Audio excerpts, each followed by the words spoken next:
Hi, ang bilis talaga ng araw. Parang kailan lang ako na malengke, ngayon mamamalengke na naman ako. And for today's video, makikita nyo naman andito ako sa bilihan ng gulay. At maikwento ko lang, alam nyo ba sa tuwing pupunta ako ng market at makikita ko ang gulay na ito, na-amaze talaga ako. Alam nyo kung bakit? Kasi sa probinsya namin, ang ganyang halaman, hindi yan pinapansin. Nakikita lang namin yan sa mga tabi ng daan at sobrang dami talaga.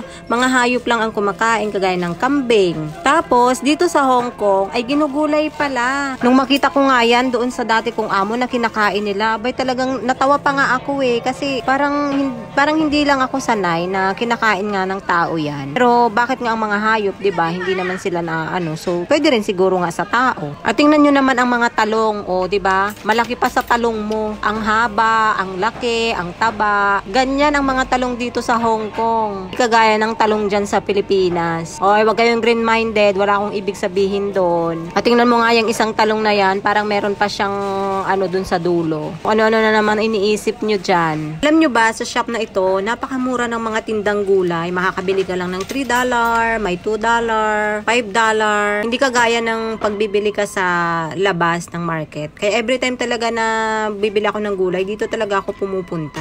Halos kompleto din naman ang mga tindang gulay dito at hindi na nga siya kailangang timbangin pa dahil may mga presyo na siyang nakadikit. Kumbaga, yung sakto talaga sa kakainin ninyo. Pag bumili ka kasi ng kilo-kilo sa labas, 'di ba parang ang dami tapos hindi naman mauubos sa isang lutuan lang. Kaya naman ang dami din talagang namimili dito lalo na kapag umaga. Pero pagka mga bandang alas 12 na, mga patanghali pahapon na, medyo wala na kasi kakaunti na lang yung tinda nila. So, konti na lang din yung taong namimili. Pero yung mga gulay na bibilhin mo, syempre kakaunti na lang din ang mapagpipilian mo. Bukod sa mga gulay, meron din silang mga tindang mga prutas na kung saan makakabili ka lang din ng yung sakto lang din sa kakainin ninyo. Bukod sa mga prutas, meron din silang mga karne. Pagkatapos ko nga bumili ng mga gulay at prutas, ayan, paglabas ko naabutan ako ng napakalakas na ulan. Paano ba naman halos araw-araw nang umuulan dito sa Hong Kong? Kaya naman nagpatila muna ako dyan sa may gilid at talaga namang pag sinuong ko yung napakalakas na ulan ay siguradong uuwi akong basang sisiw.